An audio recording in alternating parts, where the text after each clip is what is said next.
everybody!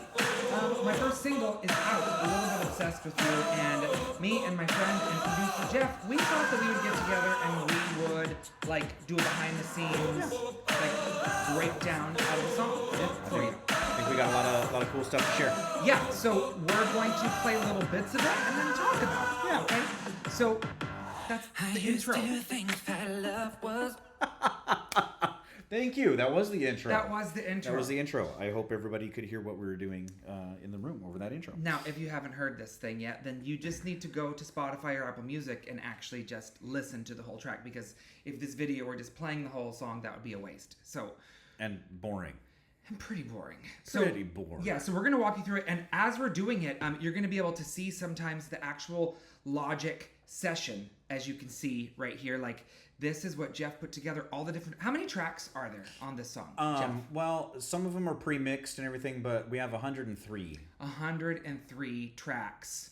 Like, but kind of more than that. When you say pre-mixed, that means... So that means, like, some of these background vocals that are down here, like, there's, like, I dumbed them down, so there's, like, 6 background vocals just bounced to a stereo track here, 6 background vocals. So each one of those, each one is like 6. Yes. Interesting. And all of the O's here in this section, like, those are all either 3s or 5s of you. Wow. And so I mean, really, we're probably sitting closer to like 150 some odd tracks, but I consolidated some stuff, you know.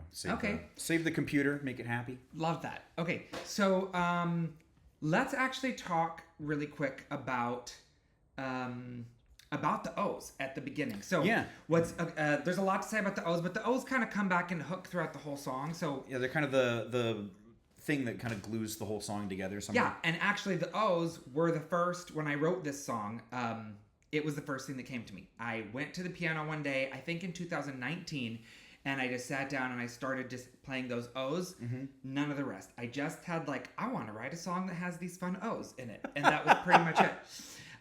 Now, what's funny is, jumping ahead a little bit, maybe you can talk about... Well, okay, so then, when we decided to do this project together, I had finished the song, but I just recorded myself singing it, like, at the piano. And you know what? I have a voice memo of this. Of course you do. So, my actual... The most organized person I've ever met. I know, my actual voice memo's here. So, like... Upbeat in G with O's, and then I renamed it Obsessed, is there. That's from 2019. And then A Little Bit Obsessed with You, May 17th. And then, anyway, this last one is what I sent to Jeff, January 21st, 2024. And I just sat at my piano and played it. And so, it didn't even start with the O's. No. It started with the verse. That's so funny. I remember. Okay, wait. So let me skip forward.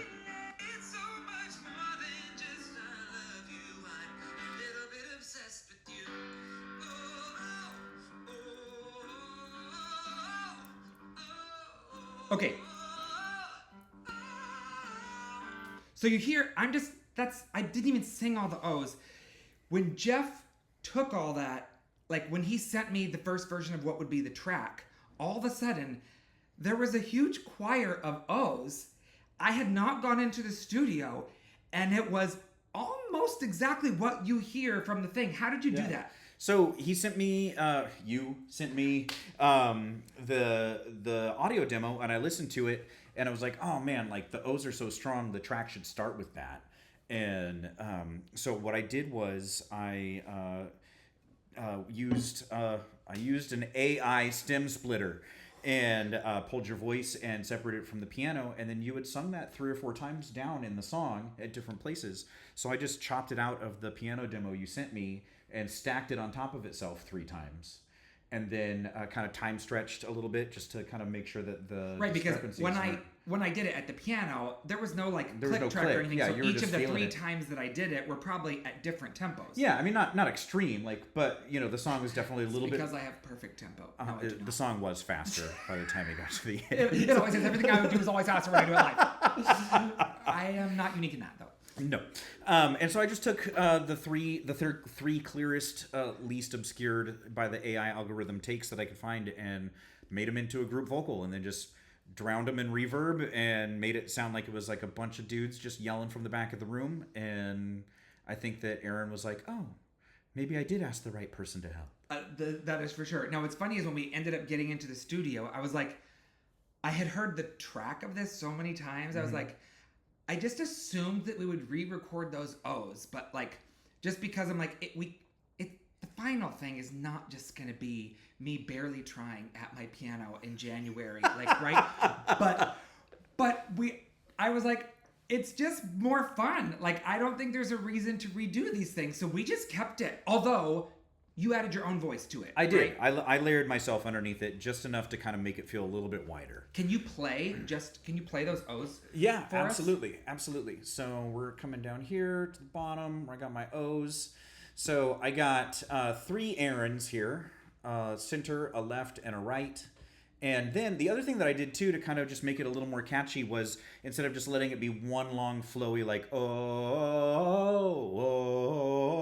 I chopped it so that it would kind of feel like it had a little bit more of like a sample-y kind of quality to it, or like a different energy. So we're getting like But I sang and you turned into Yeah, I made a little stutter out of it because who doesn't love a little my Sharona in there? So. Okay, play it. Play it.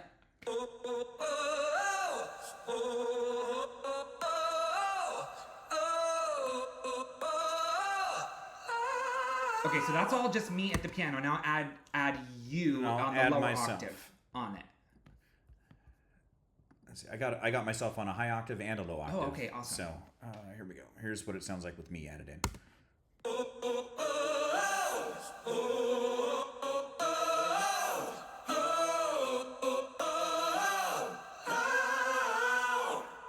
So fun. Okay, here the funny thing is, I'll tell you guys about this in just a second. But I wrote this song actually once I decided what the rest of the song was going to be. I wrote the song about just my nieces and how much I love them and how I'm just like, whatever. And so they now have heard the song, even though it's like going to hopefully be released next week. They've heard it and they're like, Uncle Aaron, play play oh. So they know it by the stutter. That's awesome. Actually, so that's awesome. Yeah, they're like, play oh. So I think that is pretty funny. So, you know what? Let me talk. Let's switch to this camera over here. Yeah. Oh, hi. Hi, everybody. Isn't that interesting? Is it? We might be frozen right now. I have no idea. Okay, you know what? So let's just go back to this one just in case. Just in case. That would if that camera was frozen. Well, there's a line in this song called I wish time was frozen. I wish time was frozen. And because I wrote the song for my nieces, I was like, they like to watch the movie Frozen all the time. So that was like kind of a little homage. Literally wishing that Elsa would step in. Yes, let it go! Which is on my Christmas album, actually. Okay, so I wrote this song kind of about them. The first words, the first time I wrote the words through, I just kind of had a chorus. And then I was having a hard time finishing the song because I like to write a lot of songs that are like about something that I'm going through, but then I try to make it a little bit more generic so that kind of anybody can like apply it onto their life. So even though for me, this was about just how much like I love my little nieces. They're right now, Riley's 5 and 2 twins, Bryn and Taylor, they're 3. They're the ones that live in California, so I see them a lot. Even though it was about them, I wanted it to sort of be like, well, anybody could sort of read into it, sort of whatever love song they wanted to read into it. Sure. But what's hard when you're trying to like write a love song that you're also trying to keep as sort of like an innocent love song that can be about any type of love. Like you just you have to restrict yourself from a lot of different kind of language, like love language that you could write about in another song. So I went to 2 of my friends to help me finish this song, Kevin Weinberger and Allison Wells, and they helped me write the song. We got together and I played them this. We're like, yeah, let's finish that song. So they helped me. I had written the chorus, but they helped write both of the verses and the bridge to this song. And they were like, we just kept coming up with these great lines, but that couldn't apply to what I wanted it to apply to. Like, oh, this would be great if it was just a generic love song, but it can't be that. So, so it was really hard to try to say words that could apply to the situation. Like even you healed something that wasn't even broken, unlocked a space that I had left unopened. I'm like, I don't want the words to sound like, ooh, if you don't have kids, you're broken. And you know what I mean? Right. Like, right. I know I'm not a parent. A lot of parents, they will say, and I believe them, like, you don't know what love is until you have a child. Now, I don't. But I also didn't want, but as a single person, I didn't want to paint that picture as if, like, you don't know what love is. And I'm like, because to me,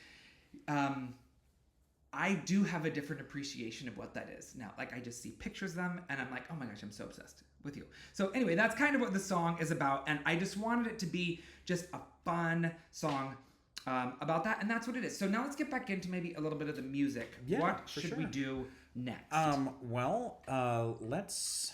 Oh, you know what? Let's play a little bit of the verse, but let me play a little bit of this demo again. Yeah. Because I think what's really cool is hearing how it kind of is on the piano. I played on the piano.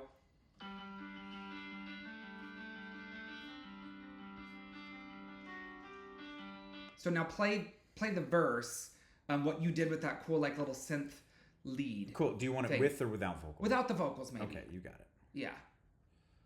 Let's kill those guys. Yeah. And so coming out of the intro.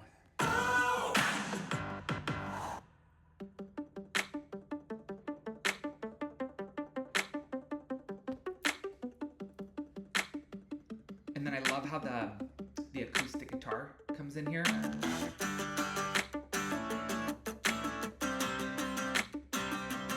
Okay, so let's actually talk about that. Yeah.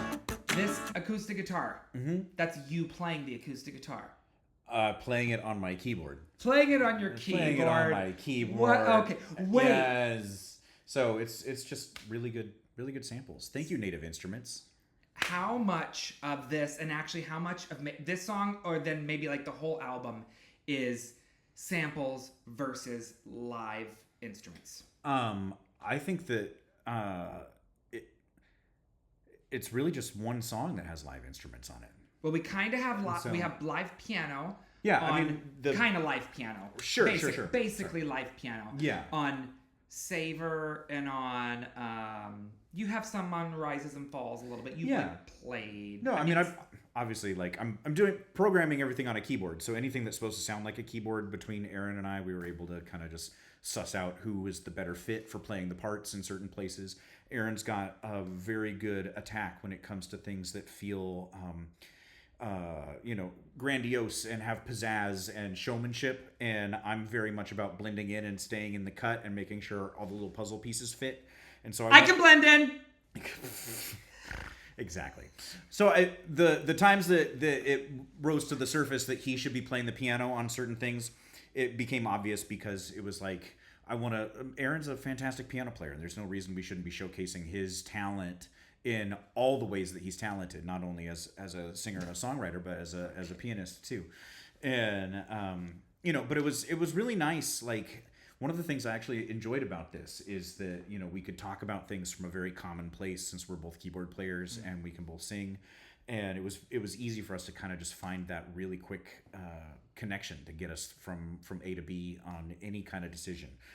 There was a one moment we were working on background vocals. It might have even been in this song, or it could have been on Rises and Falls. I can't remember, but where we both had an idea for a background vocal thing, and he just walked over to the piano and he's like, "Yeah, so it's gonna be 4 parts, and the inner voices will do this, and the top line thing will do this." And I'm like, "Oh, let's just change the top note so it has a melody to it, and it's moving through I was like, "Oh, like this?" And we weren't even in the same room. He was on the other side of the glass in the tracking room, and he just like knew what I was talking about and could just do the thing. And we literally arranged the background vocals for every single song in less than 6 or 7 minutes, just because we both talk the same language and we both understand the things that we both mutually love about harmony happen to be the same exact things.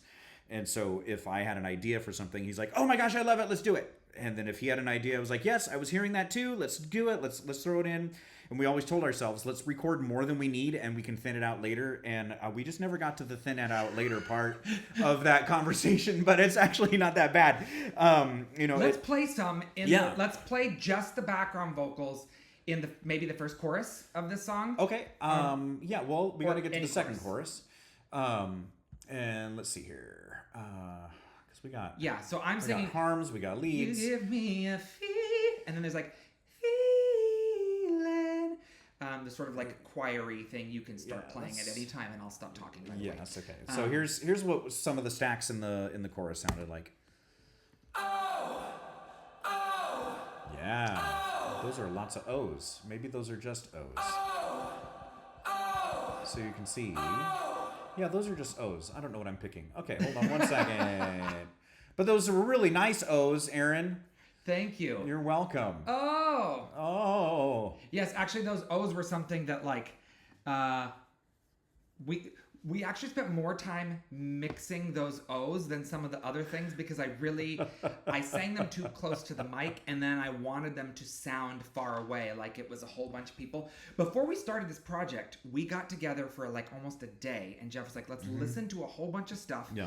And tell me what other records there are like that you might want this to sound like. And after listening to a whole bunch of stuff, the thing that was the closest that sort of like mixed sort of like pop and a little bit of Broadway and some theatricality was the Greatest Showman soundtrack. And so we both love that soundtrack. And so they do a lot of these like big O's, and so that sort of is why I put them in there. But I'm like, I want them to be huge, and he's like, it's just you. There's only so much I can do. It ends up turning out good, but we spent a lot more time on the O's than like almost anything. Yeah, no, it's true. You know, like experimenting with different distances from the mic and all that kind of stuff. Let's see what's going on with these harms right here.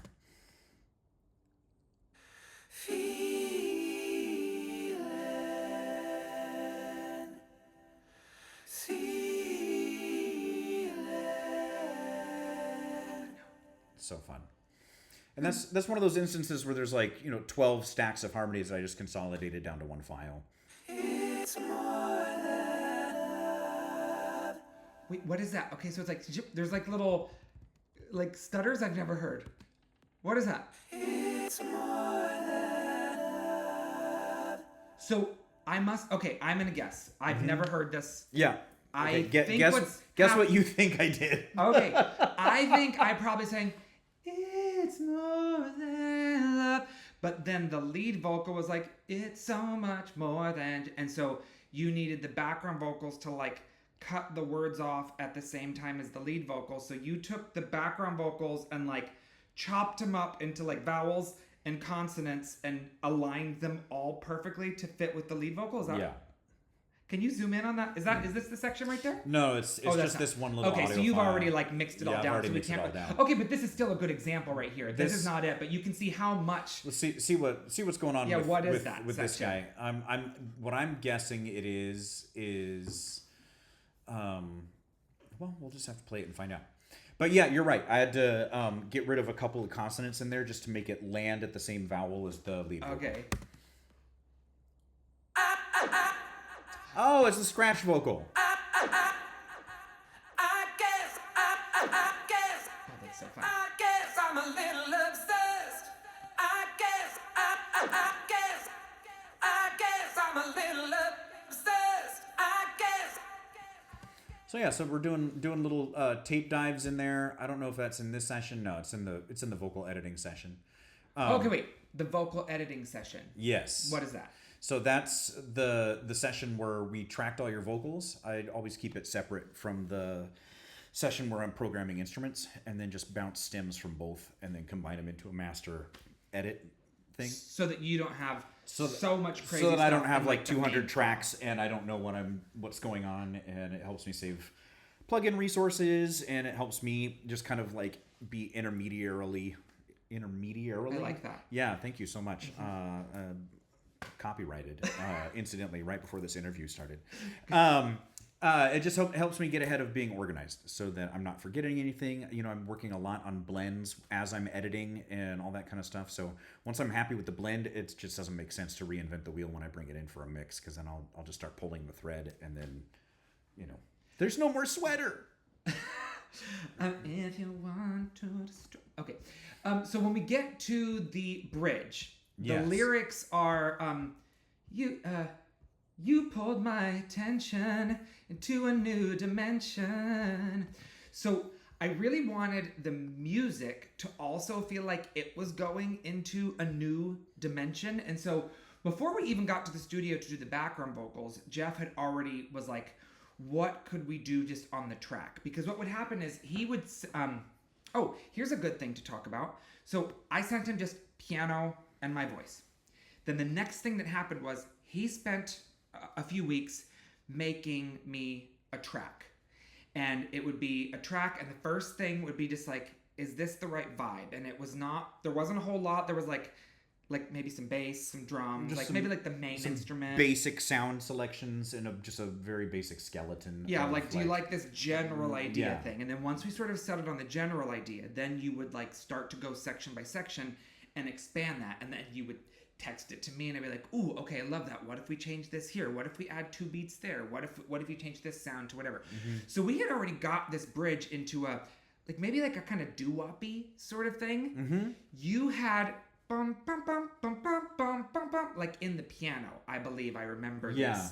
Is that still in there? I think I split that out maybe between another instrument just to kind of clear it up and give some more colors. Because what we ended up doing is doing a lot of those doo-wops in background With the vocals background instead. vocals, right. And I think if I'm looking at this, hold on one second, let me make this a little larger so I can understand what's going on. So yeah, we get to this bridge, and right now it sounds like this.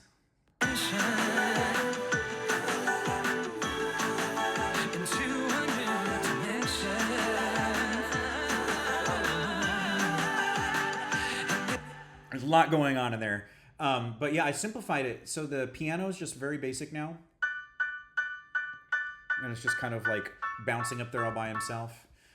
We got this little low guy.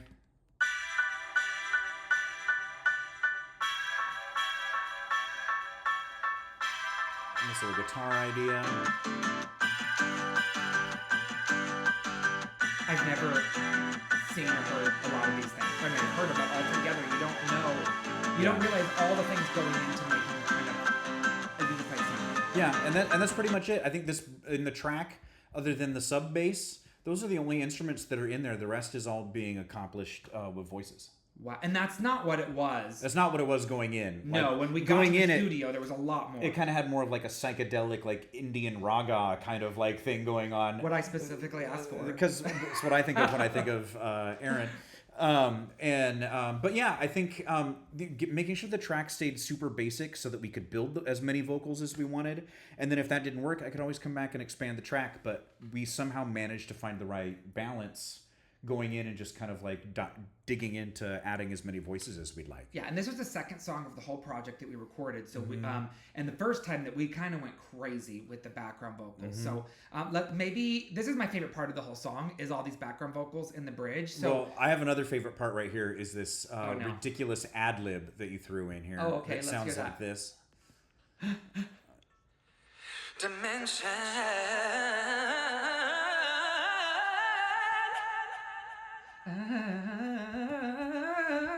Yeah.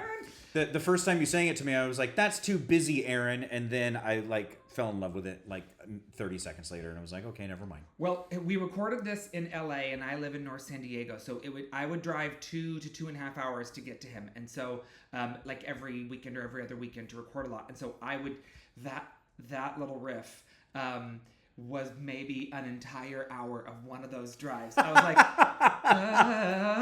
because I normally do down licks. I normally go I would go Yes. into a new Yes. dimension or something like Right, that. And Jeff right. was like, those are great, but that like the energy loses. He goes, I'm so much more interested in up riffs. Yeah, I think upward moving riffs and licks and rips, they always feel way more soulful and way more interesting.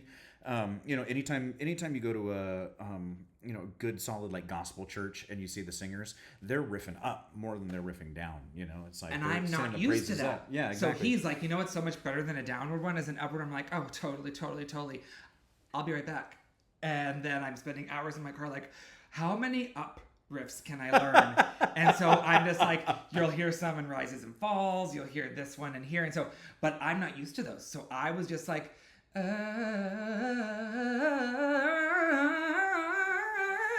and like, I was like, nope, I don't like those two. And I would just try all these things. I'm like, well, I have to finish that lick before the next line comes in, so I just kept trying and trying and trying, and anyway. So it was. I didn't think it was going to make it into the final track because you didn't like it in the studio. I was insecure about it because I was like, maybe we're getting a little too ostentatious. But then I was like, it's the bridge of the song, and we're having a departure scene wise, you know. So once I heard the mix, and I was like, it's there. I'm so excited. And I'm like, literally, like, you know, what else is indicative of traveling to another dimension than just doing a bunch of pentatonic scales going all the way up until you can't sing anymore. There we go. Here's what some of the background vocals sound like in this little section. Kind of cool.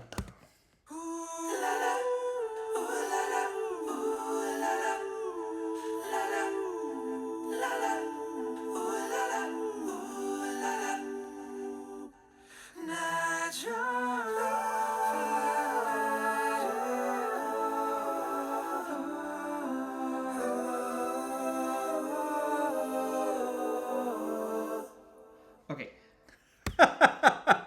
Here's what I forgot about that, because when you hear it all, I remember a lot of these la la la la la la. I remember all that, and you can hear it. But earlier on in this video, they were recording. You were like, yeah, Aaron would go to the piano and he'd write all these parts, and then be like, yeah, now turn that top line into like a little melody line. And I'm like, huh, you did say that. I don't think we ever did that. And then and I'm like, oh, it was in here like 4,000 times. No, go back to this part right here and just play that, because there's like a Without the la-las? No, with the la-las. Okay. Because before you play it though, Yeah. what I would have done was like, ooh la la la la la la, like it would have just been chord chord chord chord. But you were like, ooh la la la la la, like you had there be like the top note kind of like moves around a little bit and adds a melody in there. Yeah. Let's hear that again, because I had forgotten.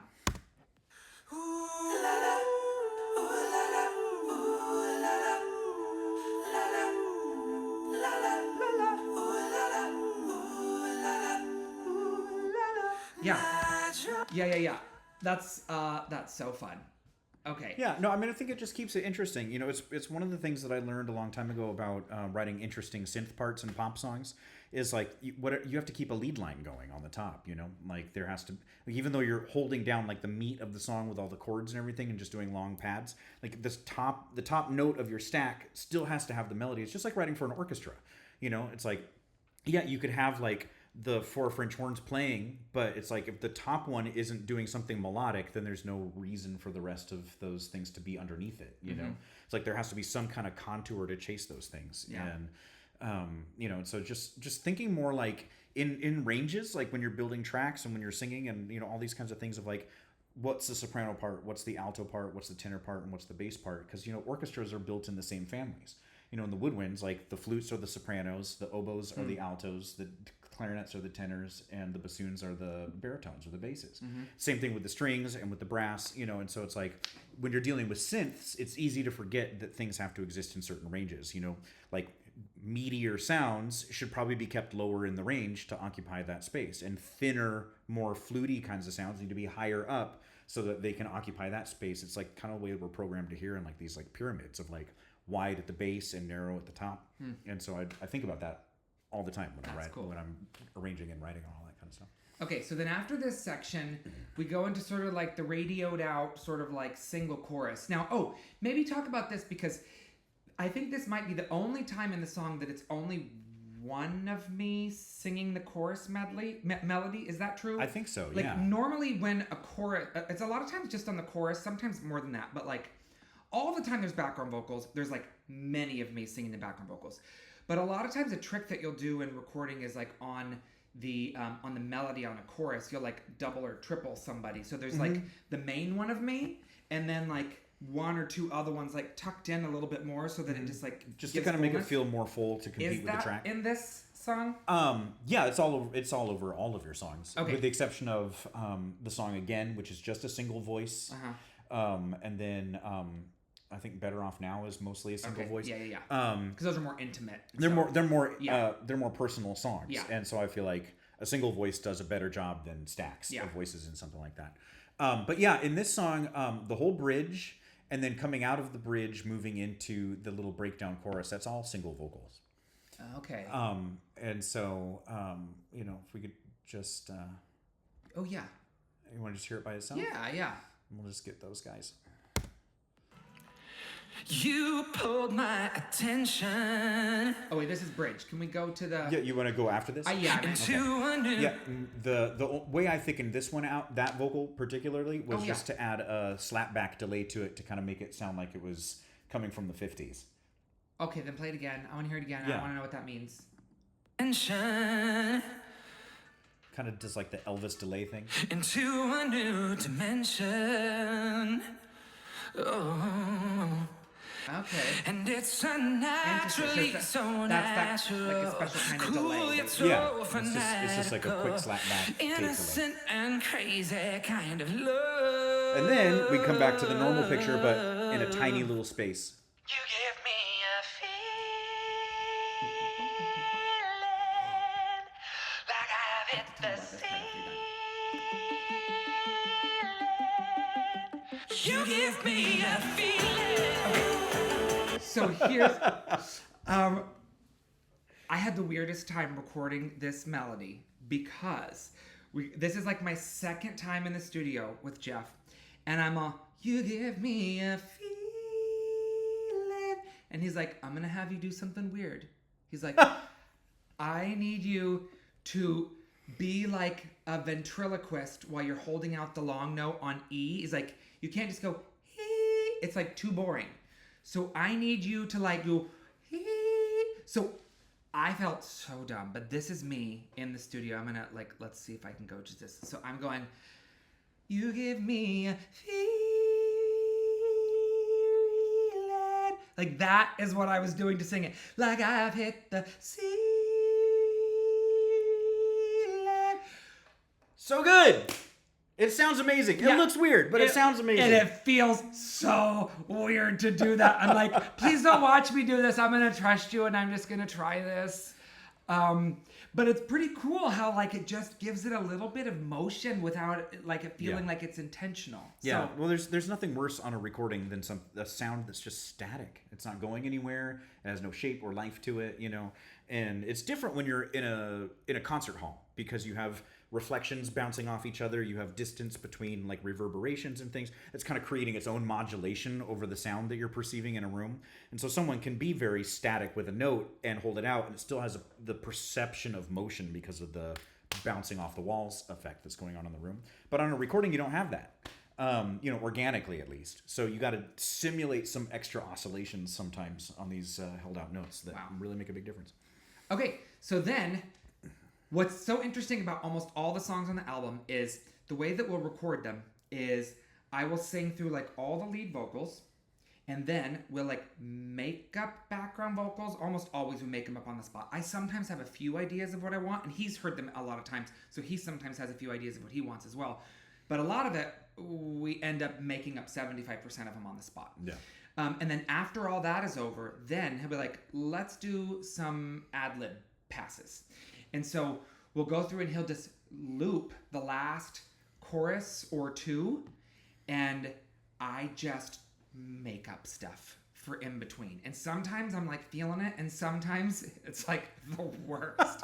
Where it's There's like some good outtakes of the. there's a lot of good somewhere. outtakes. Like, you give me a feeling. I'm like, I don't know. I don't even know what's what going else on. to do. So, but what's interesting is on this one, I remember that you give me a feeling. I did that, but in a totally different space. spot. Like, Yeah. I don't even remember where it was. But then, and I didn't know if I could hit that note, and it's good. It's good I didn't know what note it was. Because if I knew what note it was, I probably wouldn't have been able to sing it as well. I was just like, in the moment, like, you give me a feeling. And so then, when we were assembling the song, you were like, I love that part. Where are we going to fit it? And you put it kind of in the spot that it is now, but it was like a beat earlier. Yeah, So I remember it that. was I like- remember that. It overlapped with the you give me. It was like you give. Yeah, It was like they were pretty fighting each other. Yeah, and so that's just an example of how like he would send mixes back and forth and back and forth. And I'm like, I don't know what it is about this, and and we would both do that a lot, and just play with new things. And then all of a sudden, it was like, well, let's try aligning that ad lib with that line that were never intended to go together in that spot.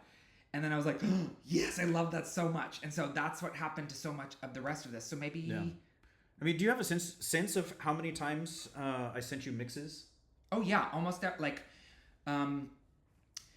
so vocal mixes, you would usually send me 2 or 3, one to 3 vocal comp mixes. And what that means is, in the studio, I would go through and I would usually would take it section by section. We never went through. We never did a whole song. We would do like a verse and then a chorus, maybe both of them together, but usually, and then sometimes just like 2 lines of the verse. Depending on the emotional needs of the song, but like I generally prefer working in small chunks, in sections. Yeah. So then he would send me, like, I would leave and I'd be feeling so good about it. And then like a week later, he'd send me like, here's what I think are the best phrases from everything you sung, like into like one vocal comp. Yeah. What is that short for? Compressed vocal? I don't know what it even means. Okay, doesn't matter. Into one vocal comp, and it would I think it stands for compilation. Oh, that makes sense. Anyway, But those I could would be wrong. always Any pros out there? Leave your thoughts in the comments. those would always depress me. Because I was feeling myself in the studio and I had my headphones on, and then when you would send me those mixes, they weren't mixes. They were never intended to sound good. They were just intended to be like, do you like this performance? These choices? Yes. And that's all it was supposed to be for. And I knew it, but I was like, I sound horrible. Oh no! I hate this so much. And I'm like, yes, those are good. Choose that. And then he would send me the first mix, and I'd be like, oh, what is this? And then they would sound so good. And now I think I've lost my train of thought. But that's how we would go through all of this. Yeah, you were talking about ad-libs. Oh, the ad libs. So at the end of the whole thing, he'd be just like, just keep singing and singing and singing. And so I would imagine that the hardest part of a lot of this was Jeff having me singing 80 different random things during the last chorus or two, and trying to figure out like which ones, first of all, well, probably easy to figure out which ones were even good. You could cut out 75% of them, but then you'd still probably had 15 or 20 that were like good, that you have to like, well, where can those go that like add energy? You just and find a home for them. yeah.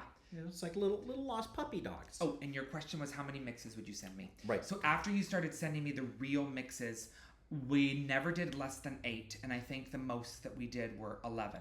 Although, then many months after they were all done, now we've come back and done a whole bunch of extra mixes. Done some extra but stuff they were too. more just like, I want the bass to have more presence or whatever. Yeah. So almost all of them were like 11 different times back and forth where there were like kind of major-ish changes. Major like structural. And sometimes things. on this one, we had mixes where like, we want to repeat the OOs. And should we repeat them at the beginning, in the middle? And so like the format of this song, the arrangement was very different when we started. Yeah, I remember that. Yeah. I remember that. Okay, so let's just maybe play some of the rest of this ending before we're done here. Yeah, let's scoot you back here right before this big ad lib that kind of kicks us off to the end of the song. Yeah. Show the people what we're playing. Yes.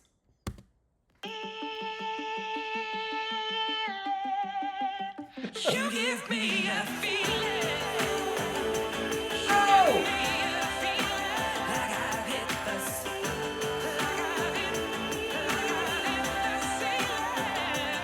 And I never imagined that I'd have this good so bad.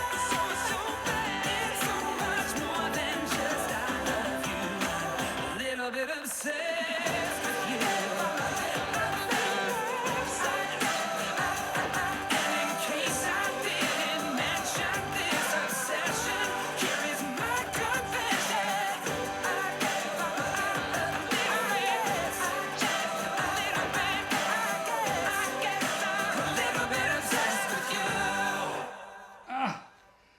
Fun times. Oh, it's so fun. And there's like a lot of these songs, there ends up being so many things that you heard earlier in the song, like kind of like all come back and like layer on top of each other. And maybe not all of them, but to just like, you've heard like, if this was the first time you had heard a lot of those things, no, it way. would be horrible. Yeah, you wouldn't be invested. Because so many of them you have to like mix down and mix over or whatever so that they can just be background. But since you've heard them already, it's just like it gives extra energy without distracting as much. because your brain's already learned that part. Yeah, You know, exactly. It doesn't need help remembering. Yeah, and like at the end of this, also I remember we were in the studio and it was like, should we do how should we sing the end? Like it has to be big, so it was like a little bit obsessed with you or a little bit obsessed with you, And it was like, should we try like an upper octave? And I was convinced it was going to be too much. But then you were able to like mix the high octave, the low one, and everything, just to sort of like give that final little punch to the end. Yeah. So.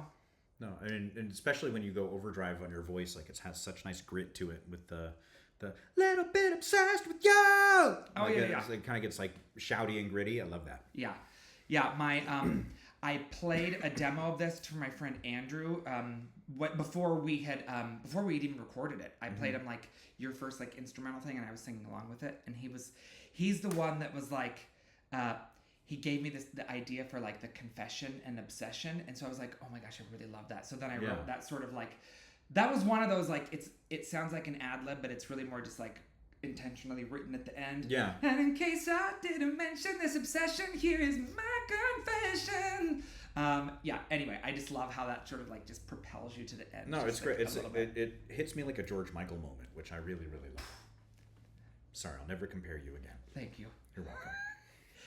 All right, well that is a little bit obsessed. Is there anything else to say? No, go stream it. Listen to it. Go stream it, and don't just stream it. Like send it to other people because Share. I don't have a record label. I don't have it. Like we just did this for fun. We had the most fun recording this project. Depending on when you're watching this, Little Bit Obsessed is the first single, and the whole album will be released on September the 27th. At least is the plan right now. And so there'll be 12 tracks, 10 songs really, and 2 extra fun little surprises, I guess, that kind of go on there. But share it, listen to it, and enjoy it.